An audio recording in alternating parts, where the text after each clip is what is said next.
مرحبا أصدقائي وأهلا وسهلا بكم. اليوم راح أسوي لكم طريقة عمل الدهين العراقي بمقادير كلش بسيطة وسهلة، وأنا متأكدة إن شاء الله راح تحبوها. أول شي راح أقول لكم المقادير اللي نحتاجها إلها، وقبل لا نبدي أتمنى من كل اللي يشاهد الفيديو ما ينساني لايك واشتراك ودعم للقناة. يلا خلينا نبدي بالمقادير. أول شي عندي هنا 250 غرام من الزبدة.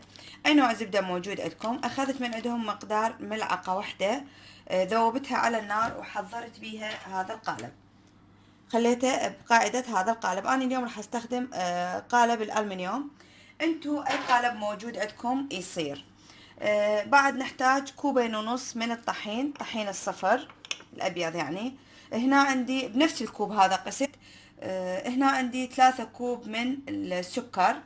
وهنا عندي كوب واحد من الحليب سائل أو باودر، وانتو تحلوه، المهم يصير عندنا كوب.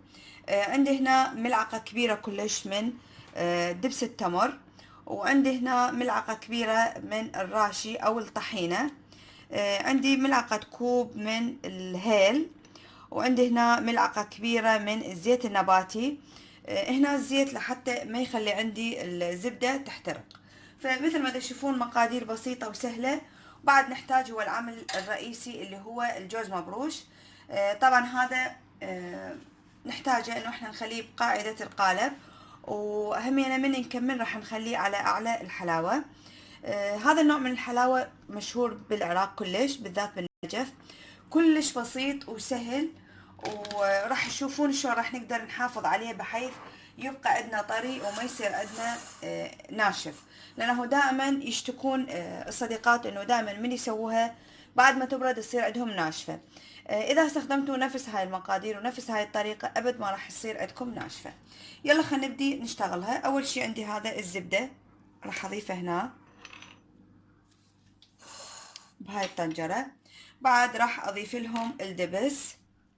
خل اجيب بس ملعقة.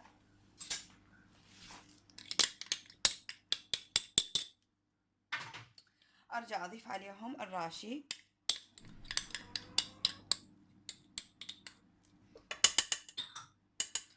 ارجع اضيف عليهم الحليب.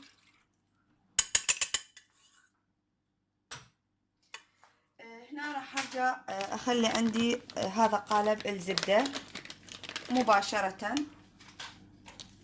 راح اقطعه هنا عندي بهذا الجدر اللي خليت بيه كل هاي السوائل، لحتى يسهل علي بعدين من يروح على النار، بس لحتى اسرع عملية الذوبان مو اكثر.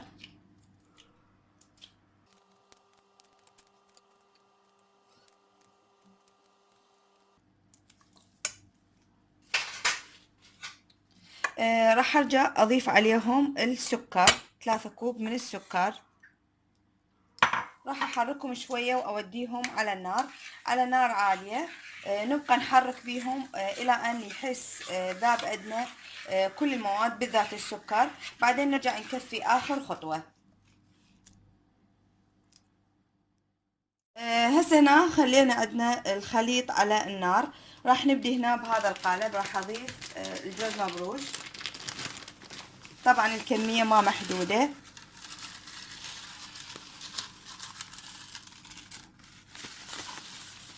مثل ما تشوفون انا حتى دا اضيف عشوائي هذا الشكل. راح اعدلهم شوية.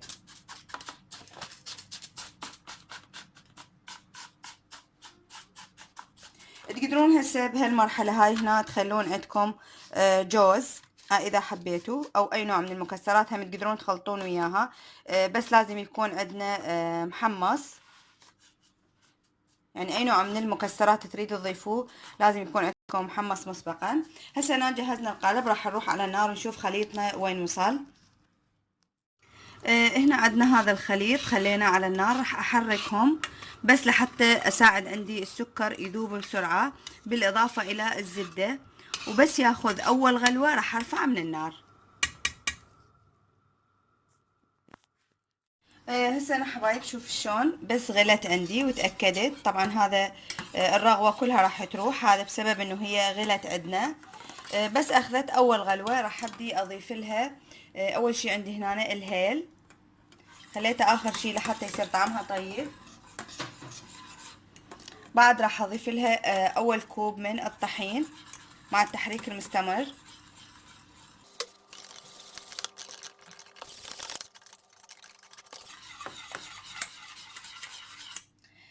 بعد ما اختفى عندي الكوب الاول راح ارجع اضيف لها الكوب الثاني،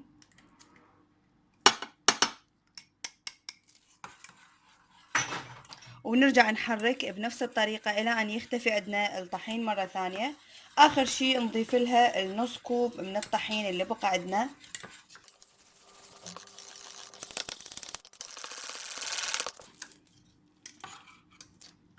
شوفوا هنا شلون صارت عندي، راح اقربها لكم. اخر شي راح اضيف عليها هنا عندي بقى عندي النص كوب من الطحين.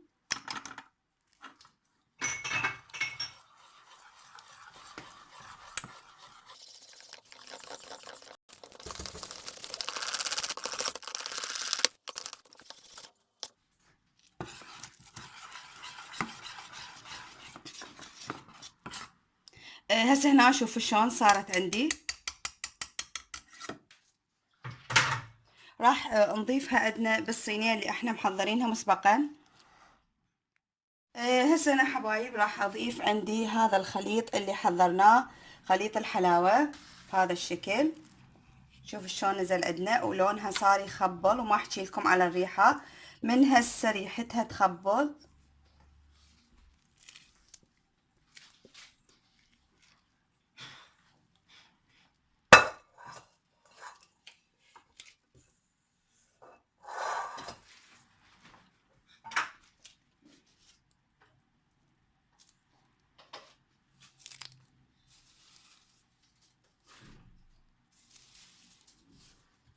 اذا حبيتوا تضيفون وياها اي نوع من المكسرات براحتكم، انا ما راح اضيف لها مكسرات، وقلت لكم اذا تضيفون مكسرات ضيفوها متحمصه. مشغلين احنا عندنا الفرن، طبعا انا الفرن مالتي مشغلته على ال200. انتم كل واحد يعرف الفرن مالته. بالنسبه لي الفرن مالتهم على الغاز يشغلوه على ال130 او حتى على ال100. الوقت ما إلها وقت محدود، مجرد ان انتم تشوفونها لونها غير راح تكون عندكم جاهزة. هسه شوفوا هنا جهزت عندي. راح اضيف بعد الجوز مبروش.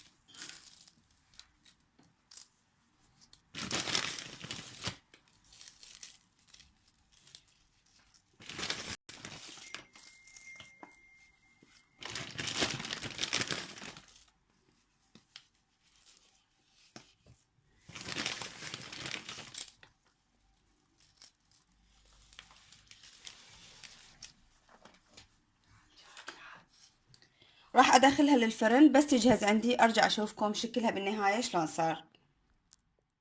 هسه هنا حبايب شوفوا شلون صارت عندي جاهزة. طبعا مثل ما قلت لكم انا خليتها على درجة 200 مثل ما تشوفون. مشغلة عليها من الاسفل ومن الاعلى مرة واحدة. هسه راح اطفيها واشيلها من الفرن، وراح اشوفكم شلون راح اغلفها بحيث تبقى عندي طرية، حتى لو تبقى عندي اسبوع او اكثر. هنا حبايب وهي حارة تقدرون تخلون عليها تذوبون مثلا عندكم دهن حر وتضيفون عليها اكثر راح تصير بعد اطيب. انا نفسي راح ابقيها بهالشكل هذا. هنا عندي حضرت ورق الالمنيوم او السيليفون، راح اغطيها او اغلفها تماما هالشكل هذا، بحيث هي حارة تنكبس بيها الحرارة.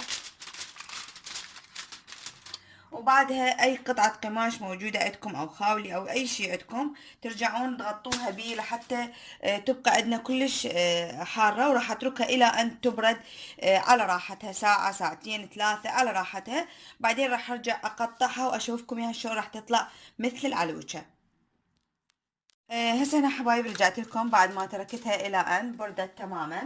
هسه راح نفتحها. بسم الله. شوفوا شلون هذا صار شكلها. طبعا لحتى تبقون محافظين عليها، كل ما تاخذون من عندها ارجعوا مرة ثانية غلفوها. واذا عندكم هاي العلب اللي من تغطوها ما تدخل هواء عليها راح يكون بعد افضل. هسه راح ناخذ قطعة من عندها. طبعا هنا اكو واحد واقف وراي بس يريد يقصفها. ينتظر القصف. طبعا انا عندي ابو صايب كلش يحب الدهينه، فلهذا تشوفوني دائما اصور الدهين. هاخذ لكم هاي القطعه من النص، بس احب اتاكد انه انا قطعتها تمام.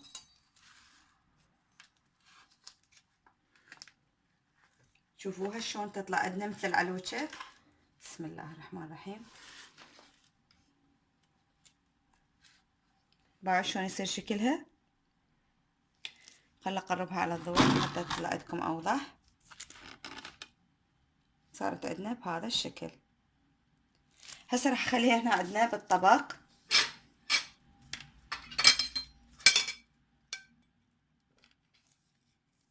هاي هنا. طيني اياها شوف راحتك. لا شلون يصير. باعوا راح اشوفكم شكلها شلون صار، بعد شلون طرية. واذا تخلون وياها مكسرات راح تكون بعد افضل. هذا هو شكلها ولونها يخبل وريحتها تجنن. باعوا خل اشوفكم اياها من هنا. شوفوا شلون صارت. هذا صارت وصفتنا اليوم. يا رب ان شاء الله تعجبكم، واتمنى ان شاء الله تسوون نفس هاي الوصفة. ولا تنسون لايك واشتراك ودعم للقناة. احبكم غالياتي ومع الف سلامة.